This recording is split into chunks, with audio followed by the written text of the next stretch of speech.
పోయినాయి రాళ్ల వనాలు పడి, అకాల వర్షాలు పడి, కొన్ని హోరు గాలికి దెబ్బతిన్నాయి, వర్షాలు కురిసి దెబ్బతిన్నాయి, కొన్ని రాళ్ల వనాలకు దెబ్బతిన్నాయి. దానికి దిక్కులేదు, దాని గురించి మాట్లాడడం లేడు. ఇవాళ ఉన్న మంత్రి, ముఖ్యమంత్రి, ఉప ముఖ్యమంత్రి వీళ్ళంతా ఏం మాట్లాడరండి? అసలు వాళ్ళ ముఖాలకైనా ఇయ్యలే. వాళ్ళు దిగిపోయినాడు కూడా 470 కోట్లు బకాయిలు పెట్టిపోతే మేము ఇచ్చినాం ఇన్పుట్ సబ్సిడీ. బీఆర్ఎస్ గవర్నమెంట్లో ఇచ్చినాం. వాళ్ళు ఎగబెట్టిపోతే 2014లో ఎగబెట్టిపోతే 2-3 ఏళ్ళ నుంచి ఉన్న బకాయిలు పెండింగ్ పెట్టిపోతే మేము క్లియర్ చేసాం. వాళ్ళు క్యాబినెట్లో తీర్మానం చేసి ఈరోజు మేము ఏం పెట్టలే, బకాయిలు లేవు. ఇలా జరిగింది. మేమన్నా 10,000 ఎప్పుడు చరిత్రలో ఇయ్యని 10,000 50 ఏళ్ళ కాంగ్రెస్ పరిపాలనలో ఎన్నడూ తెలుగుదేశం పరిపాలనలో ఎవడు ఇయ్యని 10,000 రూపాయలు మేము ఇస్తే దాన్ని కూడా ఎకసట్టం చేసి మాట్లాడినారు, ఘోరంగా మాట్లాడినారు. ఏ మూలకు సరిపోద్దండి 10,000, 20,000 రూపాయలు ఇవ్వాలి అని మాట్లాడినారు. మరి ఇలా ఏడ వండుకున్నారు? తలకాయ ఎక్కడ పెట్టుకున్నారు? ఏం చేస్తున్నారు? గుడ్డిగురాల పనులు దోపుతున్నారా? వీళ్ళు రైతులు గారా? వీళ్ళు ప్రజలు గారా? పట్టింపు లేదా? వాళ్ళ తరఫున మాట్లాడటం లేదనుకుంటున్నారా? ఒక మహాసముద్రం అంత పార్టీ బీఆర్ఎస్ పార్టీ ఉంది, ఊరుకోదు. ఎట్టి పరిస్థితులలో 100కు 100% రైతుల పక్షాన పోరాటం చేస్తాం. ఖచ్చితంగా ప్రభుత్వాన్ని నేను డిమాండ్ చేస్తామని ఇలా సూర్యాపేట నుంచి ఈ ఎండిపోయిన పంటలు మీరే ఎండబెట్టింది కాబట్టి, మీ అసమర్థత వల్ల ఎండగొట్టింది కాబట్టి, మీ అసమర్థత కాదు అని మీరు ఒప్పుకోకపోయినా ఎండిపోయినాయి కాబట్టి వెంటనే జిల్లా కలెక్టర్లకు ఆదేశాలు ఇచ్చి ఎన్యూమరేట్ చేయించాలి. ప్రతి ఒక్క ఎకరం ఏ జిల్లాలో, ఏ గ్రామంలో, ఏ మండలంలో, ఏ రైతుది ఎంత ఎండింది అవి లెక్కలు తీయాలి.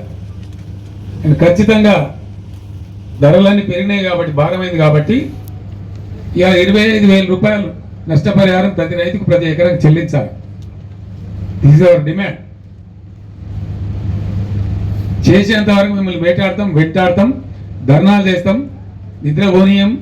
ఎక్కడికక్కడ మీ మంత్రులను, మీ ఎమ్మెల్యేలను నిలదీస్తాం. గ్రామాలలో ప్రజాస్వామ్యంలో డెఫినెట్గా అడిగే హక్కు మాకు ఉంటుంది కాబట్టి, ప్రధాన ప్రతిపక్ష పార్టీగా ప్రజల పక్షాన మాకు ప్రజలు ఇచ్చిన పాత్ర అదే కాబట్టి మేము అది న్యాయం చేయాలి. వాళ్ళ గొంతే మేము ఇవ్వాలి. ఈ రాష్ట్రంలో ప్రధాన ప్రతిపక్ష 39 ఎమ్మెల్యేలను గెలిపించి మేమేం రౌట్ కాలే. ఈ రాష్ట్రంలో మీరు ఒక్కరినో ఇద్దరినో కుక్కలో నొక్కరినో గుంజుకొని ఓహో ఆహా అని సంఖ్యలు గుద్దుకోవచ్చు. అది చాలా చిల్లర, cheap tactics. It's a cheap political stunt which is uncared. ప్రజా సమస్యల ముందు, ప్రజల యొక్క బాధ ముందు, ఎండిన పంట పొలాల ముందు ఈ చిల్లర రాజకీయాలు కాదు.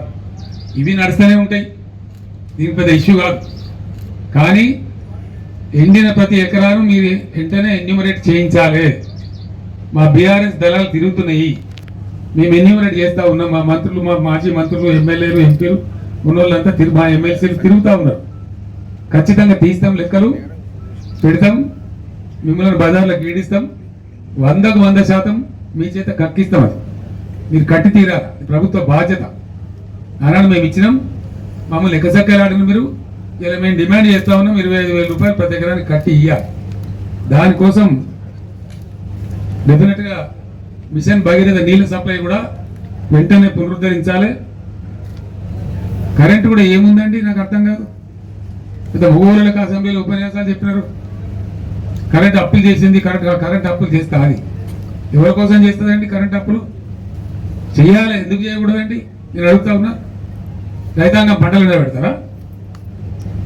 అలా నేను చెప్పిన అసెంబ్లీలో గంట సేపు చెప్పిన ఉపన్యాసంలో పీక్ అవర్స్ వచ్చినప్పుడు ఒక 2 నెలల పాటు, 3 నెలల పాటు నెలకు 1,200, 1,400 కోట్లు పెట్టి 1,400, 1,200 కోట్లు కాదు ఇక్కడ ఇష్యూ. ఎన్ని కోట్లు అన్నది కాదు. ఎంత కరెంట్ షార్టేజ్ ఉంటే అంత పర్చేజ్ చేయాలి, ఇవ్వాలి, సప్లై చేయాలి. మేము అదే పని చేసినాం. అందుకే అన్నాడు రెప్పపాటు కరెంటు పోలే. మేము ఇప్పటికప్పుడు సమీక్షలు చేసుకొని కొంతమేర పెంచిన తర్వాత అప్పటికి లోడ్ ఏర్పడుతుంది అన్నమాట. అనూహ్యమైన లోడ్ వస్తుంది. మా అప్పటికంటే ఇప్పుడు ఎక్కువ లోడ్ ఏం రాలే, అంతే 500 మెగావాట్లే వచ్చింది. మేము ఉన్నప్పుడు పీక్ లోడ్ 14,900 పైచిలకు పోయింది. మొన్న పీక్ లోడ్ 15,600 పోయింది. అంటే దాని అర్థమైంది ఒక 600-700 మెగావాట్లు ఎక్కువైంది. అది మీరు కొంటలేరు. మీరు కూడా కొంత కొంటున్నారు, కానీ ఎంత అవసరమో రైతులకు, రాష్ట్ర ప్రజలకు అంత మీరు కొంటలేరు. కాబట్టి కరెంట్ వస్తలేదు.